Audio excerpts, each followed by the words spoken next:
What's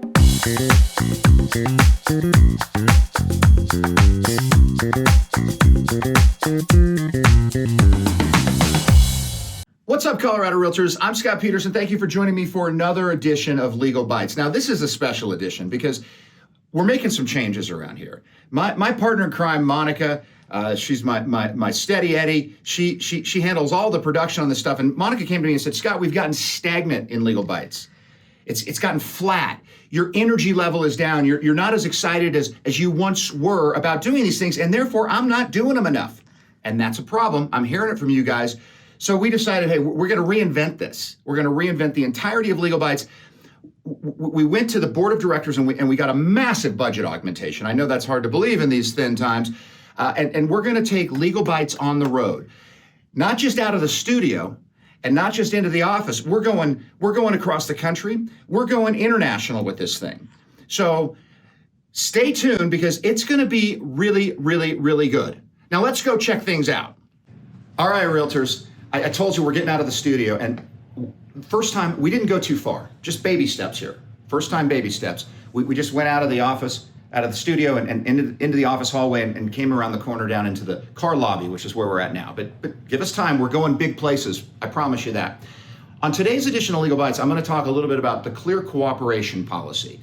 And the reason I wanna talk about the Clear Cooperation Policy is because it has been all over the news, not just realtor brokerage industry news, but also very mainstream media news because of a lot of debate and discussion about the policy over the last several months, certainly very intensely. And then about a month ago, NAR made some changes or policy clarifications to that policy. And I want to talk about those two specific policy changes. These are just MLS policy though, and I'm going to come back when we get on our road trip, and we're going on the road, with a second part to this and talk about how these all dovetail with Colorado state license law and real estate commission rules in the same areas, okay? So, first policy that they change, it's an MLS listing status, and it's called Delayed Marketing Exempt. It's the name of the policy. It's gonna be a status in your MLS. Every MLS in the United States of America has to adopt this status, and on the MLS sometime no later than September of this year. So it's coming, you're gonna see it. And what it essentially means is this, that an MLS participant in consultation with their seller are going to be able to say, hey, we want the property on the MLS and we want it available to MLS participants, but we don't want it syndicated or distributed out through third-party syndication websites. And you know all the big ones out there. It's not going to go out to other brokerage firms through the IDX feed. It's only going to be available on the MLS. It's delayed marketing exempt is going to be the name of the status. And so a seller it's going to have to be good consultation with that listing broker, and the listing broker is going to have to be very, very clear about the benefits and risks of not distributing that listing widely out into the brokerage community or out into the public community beyond the brokerage community. But if the seller still says, that's what I want to do, they're going to sign a little disclosure.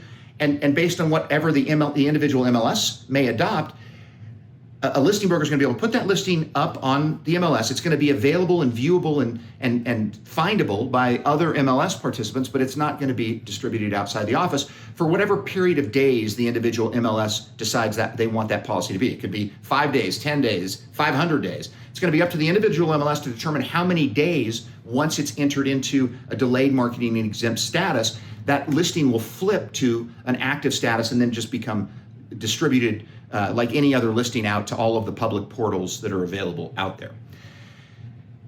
And again, you're going to have a very clear disclosure signed with your seller saying, hey, seller, you understand the limitations that this is placing on your listing and the potential exposure it's going to have to the marketplace and other brokers or the public in the community through all of the public portals. All right, but the brokers will still see it. And during the delayed marketing exempt period, if another MLS participant wants to schedule a showing, you can show the property, you could do a deal, you could put it under contract and get a deal done as a delayed marketing exempt status.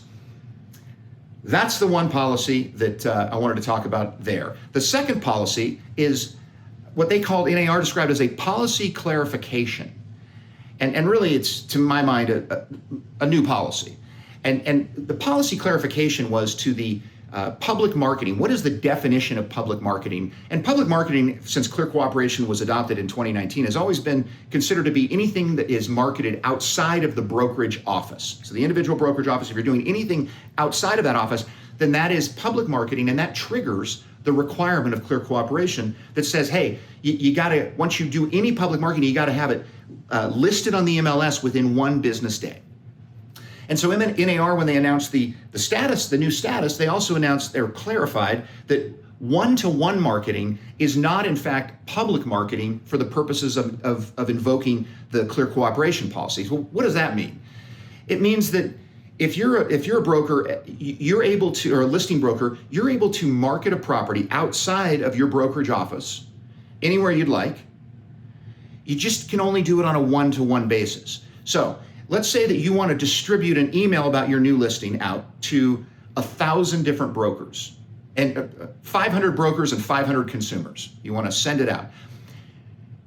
You could not send that out in one email to 1,000 recipients, all on one email.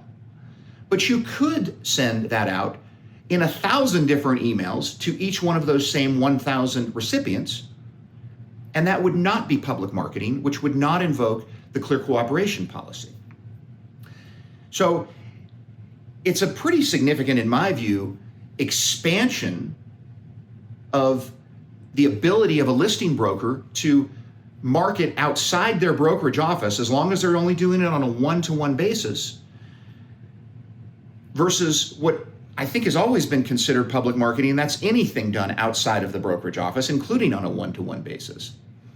But that was their policy clarification.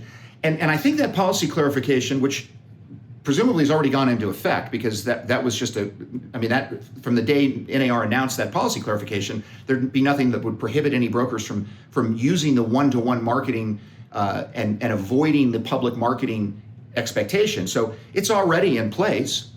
But that's a very significant change in anybody's perspective, I think, of public marketing. And what that will lead to, in my view, is going to be an increase in office exclusives, because now an individual listing broker can take an office exclusive listing, which then they wouldn't be putting on the MLS at all in any status or form, including the new delayed marketing status, but they have an office exclusive with a seller. They can market it broadly within their office, as they've always been able to do. And now they'll also be able to take that office exclusive and market it outside the office on a one-to-one basis. And so as a result of that policy clarification, I think we're going to see a pretty significant increase in office exclusives. Now, that's it for today.